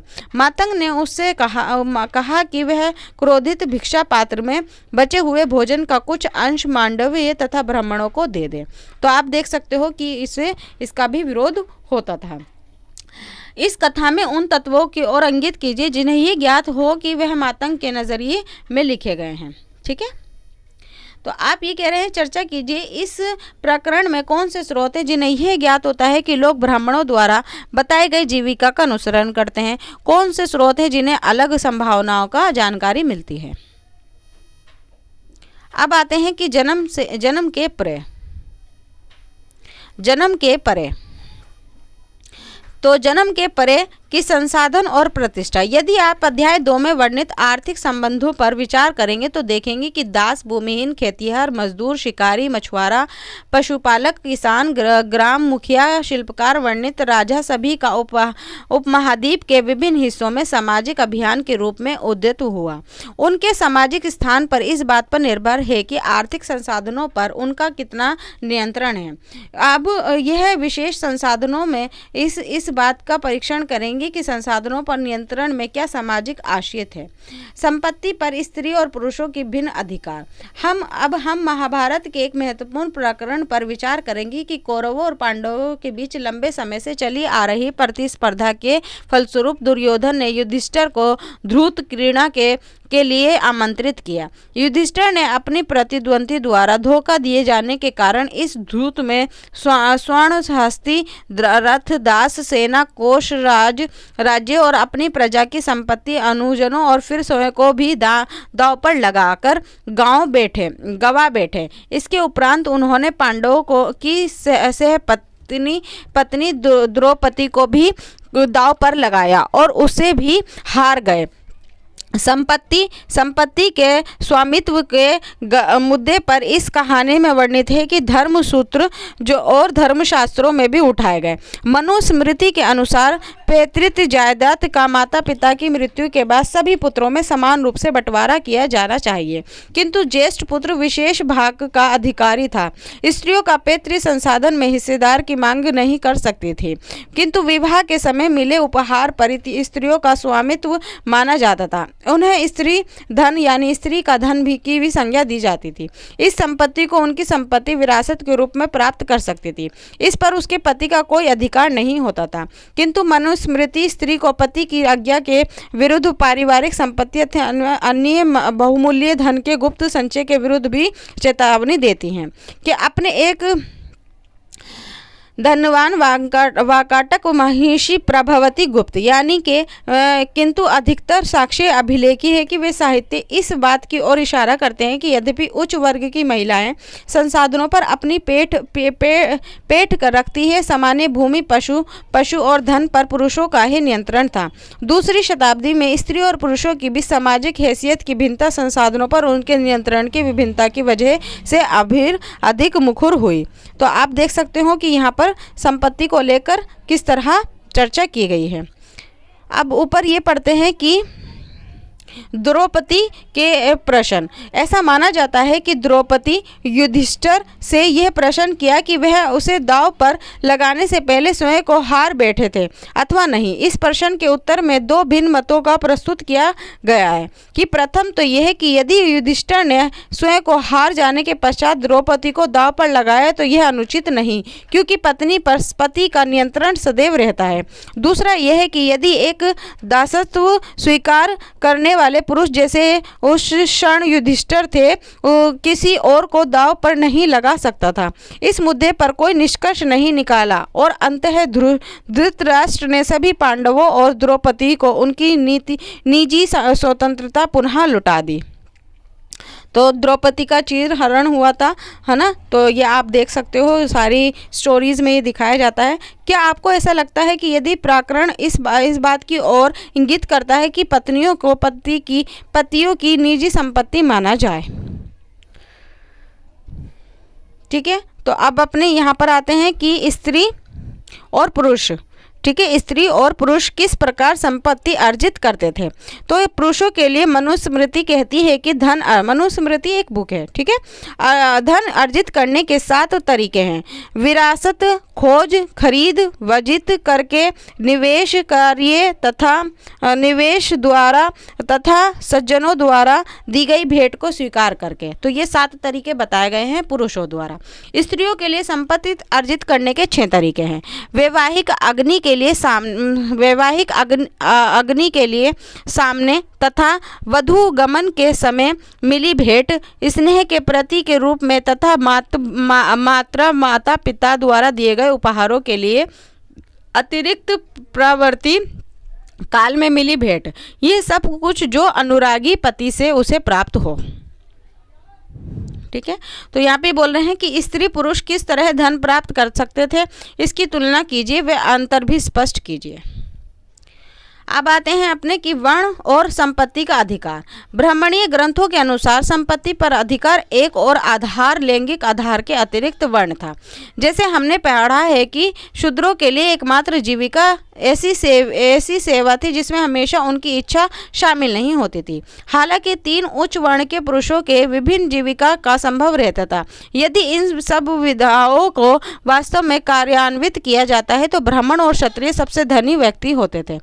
यह तथ्य यहाँ कुछ हद तक सामाजिक वास्तविकता से मेल खाता है। साहित्य परंपराओं में पुरोहितों और राजाओं का वर्णन मिलता है, जिसमें राजा अधिकतर धनी चित्रित होते हैं। पुरोहित भी सामान्य धनी दर्शाते हैं। हालांकि यदा कदा निर्धन ब्राह्मणों का भी चित्रण मिलता है। एक और स्तर पर जहां समाज के ब्राह्मणीय दृष्टिकोण को धर्मसूत्र और धर्मशास्त्र में संबंधितता किया जा रहा है, अन्य परंपराओं में वर्ण व्यवस्था को आलोचना प्रस्तुत की। इनमें से संवर्धित आलोचना प्रारंभिक बौद्ध में लगभग छठी शताब्दी ईसा पूर्व में अध्याय 4 में विकसित हुई। बौद्ध ने इस बात की ओर अंगीकार किया है कि समाज की विषमता मौजूद है, किंतु ये विभेद न केवल नैसर्गिक थे न ही स्थायी। बौद्ध के जन्म के आधार पर सामाजिक प्रतिष्ठा को अस्वीकार किया। अब आते हैं कि एक धनवान शूद्र। ठीक है, एक धनवान शूद्र मैंने बताया आपको कि वो वर्ण व्यवस्था के सबसे निचले वर्ग में आते हैं और जो तीनों वर्ग की सेवा करते हैं। तो एक धनवान शूद्र, ये कहानी पाली भाषा के बौद्ध ग्रंथ मज्झी मालिकाए से है, जो एक राजा अवंती पुत्र और बौद्ध के अनुयायी कच्छनन के बीच हुए संवाद का हिस्सा है। यद्यपि ये कहानी अंग रक्षक सत्य नहीं थी, तथापि यह बौद्धों के वर्ण संबंधों रवैये को दर्शाती हैं। अवंती पुत्र के कचनन ने से प्रश्न पूछा कि ब्राह्मणों के इस मत के बारे में उनका क्या राय है। वे भी सर्वश्रेष्ठ हैं और अन्य जातियां निम्न कोटि की हैं। ब्राह्मणों का वर्ण शूद्र है, ब्राह्मणों का वर्ण शुभ्र है और अन्य जो जाति काली है। केवल जो ब्राह्मण पवित्र है, अन्य नहीं। ब्राह्मण ब्रह्मा के पुत्र हैं, ब्रह्मा के मुँह से जन्मे हैं, उनसे ही रचित है और उनके वंशज है। कच्छ ने उत्तर दिया कि यदि शूद्र धनी होता, दूसरा शूद्र अथवा क्षत्रिय या फिर ब्राह्मण अथवा वैश्य उससे विनीत स्वर में बात करता। तो अवंती पुत्र ने प्रत्युत्तर में कहा कि यदि शूद्र के पास धन अथवा अनाज, स्वर्ण या फिर रजत होते तो वे दूसरे शूद्रों को अपने आज्ञाकारी सेवक के रूप में प्राप्त कर सकता था, जो उससे पहले उठे और उसके बाद विश्राम करे, जो उनकी आज्ञा का पालन करे, विनती वचन बोले, अथवा वे क्षत्रिय, ब्राह्मणों या फिर वैश्य को भी आज्ञावाही सेवक बना सकता था। कच्छ ने पूछा कि यदि ऐसा होता तो क्या फिर चारों वर्ण एकदम समान नहीं होते? तो अवंती पुत्र ने यह स्वीकार किया कि इस आधार पर चारों वर्णों में कोई भेद नहीं है। ठीक है, तो ये वर्ण व्यवस्था में समानता के लिए बताया गया एक उद्धरण है। तो अवंती पुत्र के पहले वाक्यांत को दोबारा पढ़िए। उनमें कौन से ऐसे विचार ऐसे हैं जो ब्राह्मणीय ग्रंथ परंपराओं से से लिए गए हैं? क्या आपको इनमें से कोई विचार के स्रोत की पहचान कर सकते हैं? इन ग्रंथों के अनुसार सामाजिक असमानताओं के लिए क्या स्पष्टीकरण दिया जा सकता है? तो अब अपने आते हैं कि एक वैकल्पिक सामाजिक रूपरेखा संपत्ति में भागीदारी। अब तक हम उन परिस्थितियों का परीक्षण कर रहे हैं जहां लोग अपनी संपत्ति के आधार पर सामाजिक प्रतिष्ठा का दावा करते थे या फिर उन संपत्ति प्रदान की जाती थी, किंतु समाज में अन्य संभावनाएं भी हैं। ये स्थिति जहां दानशील आदमी को सम्मान दिया जाता था तथा कृषण व्यक्ति जहां वह स्वयं के लिए संपत्ति संग्रह करता था, घृणा का पात्र होता था। प्राचीन तमिलकम का एक ऐसा ही क्षेत्र है जहां उपरोक्त आदर्शों का संजोया जाता था। जैसे हमने पहले पढ़ा है कि अध्याय 2 में हमने 2000 वर्षों अनेक सरदारियां थी। यह सरदार अपनी प्रशंसा गाने वाले चारण और कवियों के आश्रयदाता होते थे। तमिल भाषा का संलग्न साहित्य और संगम में भी सामाजिक आर्थिक संबंधों का अच्छा चित्रण है, जो इस ओर इंगित करता है कि हालांकि धनी और निर्धन के बीच विषमता थी और जिन लोगों को संसाधनों पर नियंत्रण था उन्हें यह अपेक्षा की जाती थी कि वे मिल बांटकर उनका उपभोग करें। अब आते हैं अपने कि ये हमें बोलता है निर्धन दानी सरदार। यह रचना पुरुनारूर में उद्धृण है, जो तमिल संगम साहित्य यानी लगभग प्रथम शताब्दी ईस्वी के एक पदावली में। इस रचना में एक चारण अपने आश्रयदाता का चित्रण अपने कवियों के समक्ष इस भांति कर रहा है कि उनके अर्थदाता यानी आश्रयदाता के पास हर रोज़ दूसरे पर खर्च करने के लिए धन नहीं होता, किंतु वे इतना ओछा भी नहीं है कि ये सोचकर कि मेरे पास कुछ नहीं है दान देने से मना कर दे। ठीक है, तो इस उद्धरण एक स्थान में रहता और एक दान प्रिय वह चारणों के शुद्रा का शत्रु है। यदि तुम अपनी गरीबी को समाप्त करना चाहो तो मेरे साथ आओ और तुम सभी चारण जिन्हें हटी इन्हें शरण है। ठीक है, तो यदि हम उससे प्रार्थना करेंगे तो अपनी भूख से क्षीण हुई पसलियां उन्हें दिखाएं तो वह अपने गांव को लोहार के पास जाएगा और उस समक्ष हाथ वालों से कहेगा कि मुझे युद्ध के लिए एक लंबा भाला तैयार कर दो, एक ऐसा भाला जिसका सीधा फलक हो। ठीक है, सीधा फलक हो मतलब सीधा हो, ऐसे करके।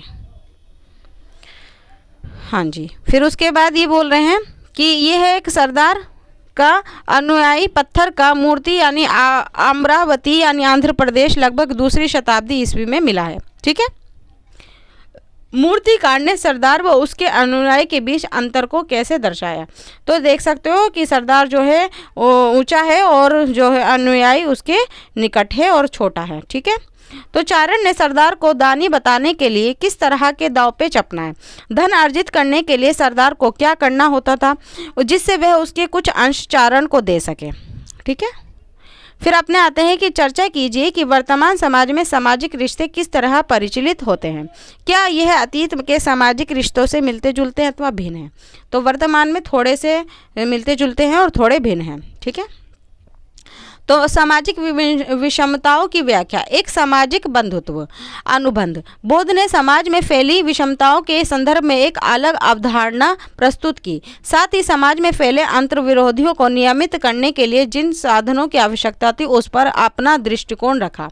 सुत्त पिटक नामक ग्रंथ में एक मिथक वर्णित है कि यह बताता है कि प्रारंभ में मानव पूर्णतः विकसित नहीं था, वनस्पति जगत भी अविकसित था। सभी जीव शांति के लिए एक निर्बद्ध लोक में रहते थे और प्रकृति से उतना ही ग्रहण करते थे जितना उस समय के लिए भोजन की आवश्यकता होती थी। ठीक है, तो ये है सामाजिक विषमता। किंतु ये व्याख्या क्रमशः पतनशील हुई। मनुष्य अधिकांश अधिकाधिक लालची, प्रतिहिंसक और कपटी हो गए। इस स्थिति में उन्होंने विचार किया कि क्या हम एक ऐसे मनुष्य का चयन करें जो उचित बात पर क्रोधित हो, जिसकी प्रताड़ना की जानी चाहिए, उसको प्रताड़ित करे और जिसे उसको निष्कासित किया जाना हो उसे निष्कासित करे। बदले में हम उसे चावल का अंश देंगे। सब लोगों द्वारा चुने जाने के कारण उसे महासामंत का उपाधि प्राप्त होगी। इससे यह ज्ञात होता है कि राजा का पद लोगों द्वारा चुने जाने वाले पर निर्भर होता था। कर वह मूल्य है जो लोगों राजा के सेवकों के बदले उन्हें देते थे। यह मिथक इस बात को दर्शाता है कि आर्थिक और सामाजिक संबंधों को बनाने में मानवीय कर्म का बड़ा हाथ था। इसके कुछ अंश आशय भी है कि उदाहरण, यदि मनुष्य स्वयं एक प्रणाली को बनाए रखने के लिए जिम्मेदार है तो भविष्य में उसमें परिवर्तन भी ला सकता थे। ठीक है, अब आते हैं साहित्यिक सूत्र पर कि साहित्यिक सूत्र, इतिहासकार और महाभारत। यदि आप इस अध्याय के स्रोतों को और गौर से देखेंगे तो आप पाएंगे कि इतिहासकार किसी ग्रंथ का विश्लेषण करते समय अनेक पहलुओं पर विचार करते हैं तथा इस बात का परीक्षण करते हैं कि ग्रंथ किस भाषा में लिखा गया। पाली, प्राकृतिक, तमिल और आम लोगों द्वारा बोले जाने वाली, अथवा संस्कृत जो विशिष्ट रूप से पुरोहित और खास वर्ग द्वारा ही प्रयोग में लाई जाती थी। इस इतिहासकार ग्रंथ के प्रकार भी ध्यान देंगे कि क्या ग्रंथ जो है वो मंत्र थे जो अनुष्ठानकर्ताओं द्वारा पढ़े जाए और उच्चारित किए जाते थे, अथवा ये ग्रंथों में जिन्हें लोग पढ़ और सुन सकते थे अथवा दिलचस्प होने पर उन्हें दोबारा सुनाया जा सकता था। इसके अलावा इतिहासकार लेखकों के बारे में भी जानकारी जानने का प्रयास करते हैं और जिसके दृष्टिकोण और विचारों ने ग्रंथों के रूप दिया। इन ग्रंथों के श्रोताओं को भी इतिहासकार प्रशिक्षण करते हैं क्योंकि लेखकों ने अपनी रचना करते हुए श्रोताओं को अभिरुचि पर ध्यान दिया। इतिहासकार ग्रंथों के सभी संलग्न रचना काल और उनकी रचना भूमि का भी विश्लेषण करते हैं। इन सभी मुद्दों का जायजा लेने के बाद ही इतिहासकार किसी भी ग्रंथ को विषय वस्तु का हिस्सा का पुनर्निर्माण के लिए इस्तेमाल करते हैं। महाभारत जैसे विशाल और जटिल ग्रंथों के संदर्भ में आप कल्पना कर सकते हैं कि ये कार्य कितना कठिन होगा। भाषा और विषय वस्तु अब हम ग्रंथ का एक भाषा की ओर देखते हैं। महाभारत जो एक पाठ हम इस्तेमाल कर रहे हैं, महाभारत का जो पाठ हम इस्तेमाल कर रहे हैं वे संस्कृत में है। यदि अन्य भाषाओं में भी इसे संस्करण मिलता है, किंतु महाभारत में प्रयुक्त संस्कृत वेदों अथवा प्रशस्तियाँ केवल 2 अध्याय 2 में चर्चित की संस्कृत में कहीं अधिक सरल है। अतः ये संभव है कि इस ग्रंथ को व्यापक स्तर पर समझा जाता था। इतिहासकार इन ग्रंथों की विषय वस्तु को 2 मुख्य शीर्षकों आख्यान और उपदेशनात्मक के अंतर्गत रखते हैं। आख्यान में कहानियों का संग्रह है और उपदेशनात्मक भाग में सामाजिक आचार विचार के मापदंडों का चित्रण है। किंतु यह विभाजन पूरी तरह अपने आप में एकांकी नहीं है। उपदेशनात्मक अंश में भी कहानियाँ होती हैं और बहुधा आख्यानों में समाज के लिए एक सबक निहित रहता है। अधिकतर इतिहासकार इस बात का एकमत है कि इतिहासकार महाभारत वस्तुतः एक भाग से नाटकीय कथानक जिसके उपदेश अंश बाद में जोड़े गए। तो आप देख सकते हो यह है एक महाभारत का अंश कि उपदेशनात्मक का अर्थ शाब्दिक अर्थ होता है कि निर्देश अथवा शिक्षा देना। आप ये देख सकते हो ये रहा कि श्री कृष्ण अर्जुन को उपदेश देते हुए, ये श्री कृष्ण हैं, ये श्री कृष्ण जी हैं और ये है कौन है, अर्जुन। ठीक है, अर्जुन जिन्होंने धनु विद्या ली थी। ठीक है, किससे, एकलव्य से। व्हाट हैपन, यस, ये है श्री कृष्ण जी और ये है अर्जुन। श्री कृष्ण अर्जुन को उपदेश दे हुए महाभारत का सबसे महत्वपूर्ण उपदेशनात्मक अंश भगवत गीता है, जहाँ कुरुक्षेत्र का युद्ध भूमि में श्री कृष्ण अर्जुन को उपदेश देते हैं। इस दृश्य को चित्रों और मूर्ति कला में कई बार दर्शाया गया है। इस चित्र का काल 18वीं शताब्दी है। ठीक है, तो ये दे रहे हैं उपदेश, यानी उनको शिक्षा दे रहे हैं। आरंभिक संस्कृत परंपरा में महाभारत को इतिहास की श्रेणी में रखा गया है। इस शब्द का अर्थ है कि ऐसा ही है कि महाभारत में समुच्चय में हुए किसी युद्ध का संस्करण किया जा रहा है। इस बारे में हम निश्चित रूप से कुछ नहीं कह सकते। कुछ इतिहासकारों का मानना है कि स्वजनों के बीच हुए युद्ध की स्मृति ही महाभारत का मुख्य कथानक था। अन्य बात की ओर इंगित करता है कि हमें युद्ध को पुष्टि किसी और साक्ष्य से नहीं मिलती। ठीक है, तो लेखक एक या कई और तिथियां। यह ग्रंथ किसने लिखा, इस प्रश्न के कई उत्तर हैं। संभवतः मूल कथा के रचयिता भाट सारथी ने, जिन्हें सूत कहा जाता है, ये क्षत्रिय योद्धाओं के साथ युद्ध क्षेत्र में जाते थे और उनकी विजय पर उपलब्धियों के बारे में कविताएं लिखते थे। इन रचनाओं के प्रक्षेप मौखिक रूप से हुआ 5वीं शताब्दी ईस्वी में। ब्राह्मणों ने इस कथा पर परंपरा पर अपना अधिकार कर लिया और इसमें लिखा कि वह काल था जब कुरु और पंचाल इसके इर्द गिर्द महाभारत की कथा घूमती थी, मात्र सरदारी और राजतंत्र के रूप में उभर रहे। क्या नए राजा अपने इतिहास को अधिक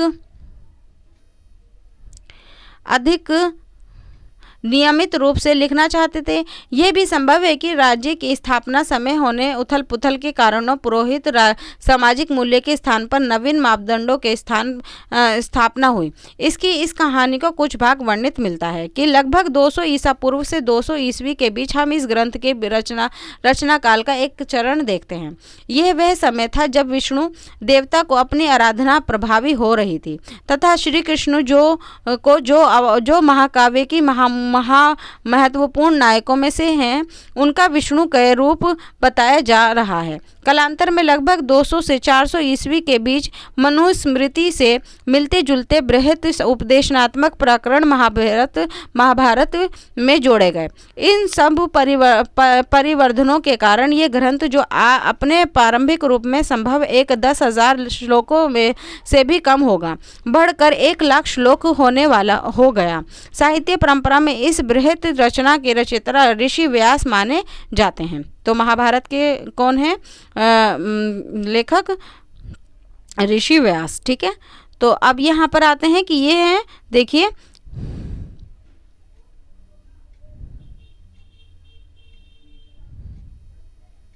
ये कह रहे हैं लिपिक श्री गणेश। परंपरा के अनुसार व्यास ने इस ग्रंथ को श्री गणेश को लिखवाया। यह चित्र महाभारत के फारसी अनुवाद लगभग 740 से 50 से लिया गया है। तो आप देख सकते हो ये है श्री गणेश जी। ठीक है, ये और इनके आसपास इनकी सेविका हैं जो कि इनको हवा और पंखा झल रही हैं। ठीक है, आप ये देख सकते हो, ये अरबी भाषा में भी लिखा हुआ है। अब आते हैं अपने कि सादृश्यता की खोज महाभारत में अन्य किसी भी प्रमुख महाकाव्य की भांति युद्धों, वनों, राजमहलों और बस्तियों के अत्यंत जीवंत चित्रण 1951 से 52 में पुरातत्वविद पुरातत्ववेत्ता बी लाल ने मेरठ जिले यानी उत्तर प्रदेश के हस्तिनापुर नामक एक गांव में उत्खनन किया। क्या यह गांव महाकाव्य में वर्णित हस्तिनापुर था? हालांकि नामों में समानता मात्र एक संयोग हो सकता है, किंतु गंगा के ऊपरी दोआब वाले क्षेत्र पर इस पुरा स्थल का होना कुरु राज्य भी स्थित है। इस ओर इंगित करता है कि यह पुरा स्थल कुरुओं की राजधानी हस्तिनापुर हो सकती थी, जिसका उल्लेख महाभारत में आता है कि बीबी लाल के यहाँ आबादी के 5 स्तरों के साक्ष्य मिलते हैं, जिसमें से दूसरा और तीसरा स्तर विश्लेषण के लिए महत्वपूर्ण है। दूसरा स्तर लगभग 12वीं से 7वीं शताब्दी ईसा पूर्व पर मिलने वाले घरों के बारे में लाल कहते हैं कि जिस स्मृति का उत्खनन हुआ वहाँ से आवास गृहों और कोई निश्चित परियोजना नहीं मिली, किंतु मिट्टी के बनी दीवार और कच्ची मिट्टी की ईंटें अवश्य मिली हैं। सरकंडे की छाप वाली मिट्टी की पलस्तर की खोज इस बात की ओर इशारा करती है कि कुछ घरों की दीवारें सरकंडों से बनी थी, जिस पर मिट्टी का पलस्तर चढ़ा दिया जाता था। तीसरे स्तर पर 6ठी शताब्दी के 3री शताब्दी ईसा पूर्व के लिए लाल कहते हैं कि तृतीय काल के घर कच्ची और पक्की ईंटों के बने होते हुए इनमें शीर्षक घाट और ईंटों के नाले और गंदे पानी के निकास के लिए इस्तेमाल किए जाते थे, तथा वलय कूपों का इस्तेमाल कुओं और मल को निकासी वाले गर्तों दोनों के रूप में किया जाता था। आप ये देख सकते हो कि क्या नगर का यह चित्रण महाकाव्य के मुख्य कथा में बाद में ईसा पूर्व शताब्दी के पश्चात जोड़ दिया गया। जब इस क्षेत्र में नगरों का विकास हुआ तो वह मात्र कवियों की कल्पना की उड़ान थी, जिसकी अन्य किसी भी साक्ष्य के साथ तुलना कर उसे प्रमाणित नहीं किया जा सकता। एक और उदाहरण के तौर पर कीजिए कि महाभारत की सबसे चुनौतीपूर्ण उपकथा द्रौपदी से पांडवों के विवाह की है। ये बहुपति विवाह का उदाहरण है, जो महाभारत की कथा का अभिन्न अंग है। यदि हम महाकाव्य के इस अंश का विश्लेषण करें तो यह विविध होगा कि लेखक ने विभिन्न तरीकों से इसका स्पष्टीकरण देने का प्रयास किया है। तो आप देखोगे स्रोत 16 में कि द्रौपदी का विवाह। अभी हम द्रौपदी का विवाह पढ़ेंगे, पहले हस्तिनापुर जी के बारे में पढ़ते हैं, हस्तिनापुर के बारे में। ठीक है, तो महाभारत के अदिति पर्वक में इस नगर का चित्रण इस प्रकार मिलता है। ये नगर जो समुद्र की भांति भरा हुआ है, जो सैकड़ों प्रासादों से संकुलित था, इसके सिंहदार तोरण और कंगूरे सघन बादलों की तरह घुमक्कड़ रहते हैं। यह इंद्र की नगरी के समान शोभायमान था। ठीक है, तो क्या आपको लगता है कि लाल की खोज और महाकाव्य का वर्णन हस्तिनापुर में समानता है? तो हाँ। अब ये कह रहे हैं हस्तिनापुर की उत्खनन दीवार का अंश। आप देख सकते हो हस्तिनापुर। ठीक है, अब आते हैं द्रौपदी का विवाह। पंचाल नरेश पुत्र में द्रुपद में एक स्वयंवर को आयोजन किया, जिसमें यह शर्त रखी गई कि धनुष की चाप चढ़ाकर निशाने पर तीर मारा जाए। विजेता उसकी पुत्री द्रौपदी से विवाह करने के लिए चुना जाएगा। अर्जुन ने यह प्रतियोगिता जीती और अपनी द्रौपदी से उसे वरमाला पहनाई। पांडव उसे लेकर अपनी माता कुंती के पास गए। उन्होंने बिना देखे ही उन्हें लाई गई वस्तु को आपस में बांट लेने को कहा। तभी कुंती ने द्रौपदी को देखते हुए तो उसने अपनी भूल का एहसास हुआ, किंतु उसकी आज्ञा की अवहेलना नहीं की जा सकती थी। बहुत सोच विचार के बाद युधिष्ठिर ने यह निर्णय लिया कि द्रौपदी उन 5 की पत्नी होगी। जब द्रुपद को ये बताया तो उन्होंने उसका विरोध किया, किंतु ऋषि व्यास ने उन्हें इस तथ्य को अवगत कराया कि पांडव वास्तव में इंद्र के अवतार थे और उनकी पत्नी ने ही द्रौपदी के रूप में जन्म लिया था। अतः नियति ने ही उन सबका एक साथ निश्चय कर दिया था। व्यास ने भी ये भी बताया कि एक बार युवा स्त्री के पति प्राप्ति के लिए शिव को की आराधना की और उत्साह के अतिरेक में एक से एक के बजाय 5 बार पति प्राप्ति का वर मांग लिया। इस स्त्री ने द्रौपदी के रूप में जन्म लिया तथा शिव ने उसकी प्रार्थना को परिपूर्ण किया है। इस कहानी से संतुष्ट होकर द्रुपद ने इस विवाह को अपनी सहमति प्रदान कर दी। तो आप देख सकते हैं द्रौपदी को 5 पतियों का वर मिल गया। आपको क्या लगता है कि लेखक को ने एक प्रकरण के 3 स्पष्टीकरण प्रस्तुत किए। अब आते हैं अपने कि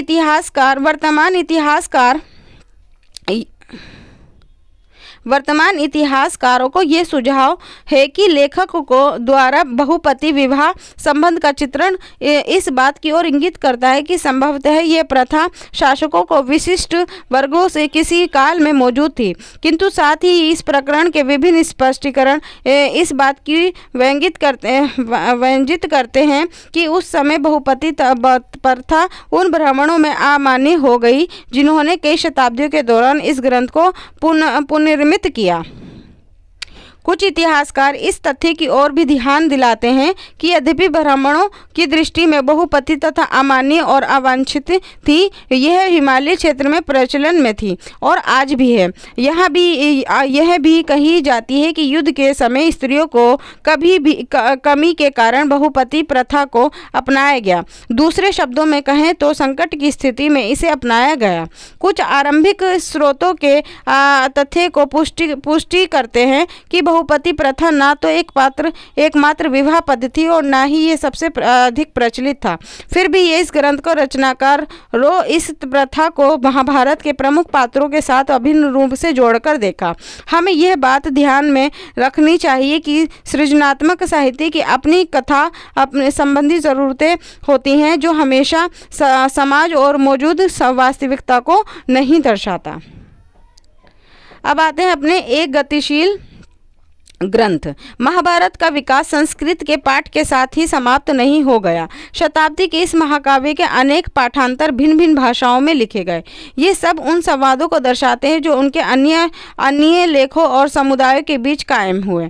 अनेक कहानियाँ जिसका उद्गम एक क्षेत्र देश में हुआ, जिसका खास लोगों के बीच प्रसार हुआ, वे सब इन महाकाव्य की सहमति कर ली गई। साथ ही साथ इन महाकाव्यों के मुख्य कथा को अनेक पुनर्व्याख्याएं की गई। इसके प्रासंगिक को मूर्तिकार और चित्रकार भी दर्शाया गया। इस महाकाव्य ने नाटकों और नृत्यों कलाओं के लिए भी विषय वस्तु प्रदान की। 1.5 घंटे की अपनी वीडियो हो गई है। आई होप आप थके नहीं होंगे वीडियो से, और थक तो गए होंगे, ऑब्वियसली आप बच्चे ही हो, ठीक है, कोई बात नहीं। थोड़ी सी और रह गई है अपनी कि चर्चा कीजिए। इस अध्याय में महाभारत के उद्धृत अंश को एक बार फिर पढ़िए। इनमें से प्रत्येक के विषय पर चर्चा कीजिए कि क्या वे वास्तव में सत्य थे। ये उद्धृत हमें महाकाव्य की रचयिता, पाठकों या फिर श्रोताओं के विषय में बताता है। इस महाकाव्य की पुनर्व्याख्याओं में मुख्य कथा वस्तु को बहुत ही सृजनात्मक ढंग से प्रस्तुत किया गया।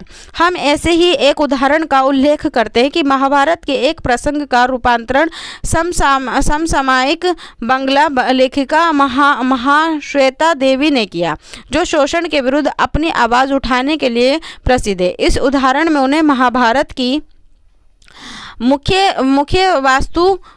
कथा वास्तु के लिए अन्य विकल्प खोजे, उन पर प्रश्न की ओर ध्यान खींचा और उन पर संस्कृत पाठ पूर्णतः मूक है। संस्कृत पाठ में दुर्योधन द्वारा पांडवों को छल से लक्षणागृह में जलाकर मार देने का उल्लेख आता है, किंतु पहले से मिली चेतावनी के कारण पांडव उस गृह में सुरंग खोदकर भाग निकलते हैं। उस समय कुंती एक भोज को आयोजन करती है जिसमें ब्राह्मण आमंत्रित होते हैं। किंतु एक निषादी भी अपने 5 पुत्रों के साथ उसमें आती है। खा पीकर वे गहरी नींद में सो जाती है और पांडवों द्वारा लाई गई आग में वे उसी लक्षणागृह में भस्म हो जाते हैं। जब उस निषादों और उनके पुत्रों के जले शव मिलते हैं तो लोग ये सोचते हैं कि पांडवों की मृत्यु हो गई। अपनी लघु कथा जिसका शीर्षक कुंती और निषेधी है, महाश्वेता देवी ने कथानक का प्रारंभ वहां से किया जहां महाभारत के इस प्रसंग का अंत होता है।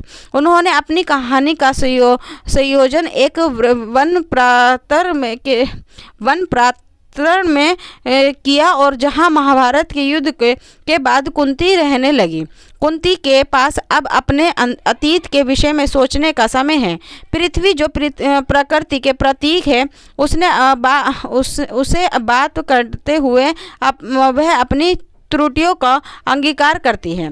प्रतिदिन वह निषादों को देखती है जो वन में लकड़ी, शहद, कंदमूल और आदि एकत्रित करते हैं। एक निषादी बहुधा कुंती की पृथ्वी से बात करते हुए सुनती है। एक दिन वातावरण में कुछ था। जानवर जंगल छोड़कर भाग रहे थे। कुंती ने देखा कि निषादी उन्हें ताक रही हैं। जब उसने यह पूछा कि क्या उन्हें लक्षणाग्रह की याद है, तो कुंती सकपका गई। उन्हें याद था कि क्या उन्हें एक वृद्ध निषादी और उनके 5 पुत्र याद थे, और उसकी स्मृति थी कि कुंती ने उन्हें मदिरा पिलाई थी। इतना कि वह सब बेसुध हो गए। जब वह स्वयं अपने पुत्रों के संग बचकर निकल गई थी, किंतु कुंती ने पूछा, क्या तुम वह निषादी हो? उसने उत्तर दिया, मरी हुई निषादी उसकी सास थी। साथ ही वह बोली कि अपने अतीत पर विचार करते हुए समय तुम्हें एक बार फिर उस 6 निर्दोष लोगों को याद नहीं आई जिन्हें प्राणों से हाथ धोना पड़ा, क्योंकि तुम अपनी और अपने पुत्रों की जान बचाना चाहती थी। जिस समय वे दोनों पुत्र बातें कर रही थी, आग की लपटें करीब आ रही थी। निषादी तो अपने प्राण बचाकर निकल गई, किंतु कुंती जहाँ खड़ी थी वहीं रह गई। तो अब इसके बारे में आपने पढ़ लिया, ठीक है। अब ये हमारे यहाँ आते हैं काल रेखा कि लगभग 500 ईसा पूर्व है कि पाणिनि की अष्टाध्यायी संस्कृत व्याकरण, लगभग 500 से 200 ईसा पूर्व प्रमुख धर्मसूत्र संस्कृत में, लगभग 500 से 1100 ईसा पूर्व आरंभिक बौद्ध ग्रंथ त्रिपिटक साहित्य पाली में, ठीक है। और लगभग 200 ईसा पूर्व से 200 ईस्वी, ये मिस हो गया, लगभग 500 ईसा पूर्व से 400 ईस्वी रामायण और महाभारत संस्कृत में, लगभग 200 ईसा पूर्व से 200 ईस्वी मनुस्मृति संस्कृत में तमिल संगम साहित्य की रचना और संकलन, लगभग 100 ईस्वी चरक संहिता सुश्रुत संहिता आयुर्वेद के ग्रंथ संस्कृत में, लगभग 200 ईसा पूर्व ईस्वी से पुराणों का संकलन संस्कृत में, लगभग 300 ईस्वी भरत मुनि के नाटक शास्त्र संस्कृत में, लगभग 300 से 600 ईस्वी अन्य धर्मशास्त्र संस्कृत में, लगभग 400 से 500 ईस्वी संस्कृत नाटक कालिदास के साहित्य खगोल और गणित शास्त्र पर आर्यभट्ट और बहार मिहिर के ग्रंथ संस्कृत में, अन्य जैन ग्रंथ का संग्रह प्रकृति में। अब काल रेखा दूसरी आती है अपनी कि महाभारत के अध्यायों के प्रमुख कीर्तिमान। तो 20वीं से 1919 से 66 महाभारत के समालोचनात्मक संस्करण की परिकल्पना और पशु प्रकाशन, 973 से J.A.B. वेन्यू टेनेन द्वारा समालोचनात्मक संस्करण का अंग्रेजी अनुवाद, आरंभिक 1978 से उनकी मृत्यु के बाद यह परियोजना अधूरी रह गई। वीडियो बहुत लंबी हो गई है, मैं मानती हूँ 1.5 घंटे की वीडियो हो गई है, लेकिन ये 12th क्लास का चैप्टर है, इसको ऐसे आसानी से नहीं छोड़ सकती थी मैं। आई होप मेरी वीडियो आपको पसंद आई हो, और अगर आपको पसंद आई हो तो प्लीज़ मेरे चैनल को लाइक कर दीजिए, शेयर कर दीजिए, सब्सक्राइब कर दीजिए, अपने दोस्तों को बताइए कि यहाँ पे पढ़ाई हो रही है, 12th क्लास की भी हो रही है। क्वेश्चन आंसर मैं नेक्स्ट वीडियो में दे दूँगी। ऐसे ही पढ़ते रहिए और हमारे देश का नाम रोशन करते रहिए। जय भारत, जय हिंद, अस्सलाम वालेकुम और धन्यवाद। थैंक यू सो मच, इतना मुझे सुना आपने, 1.5 घंटे तक अपना कीमती समय मुझे दिया। Thank you so much everyone.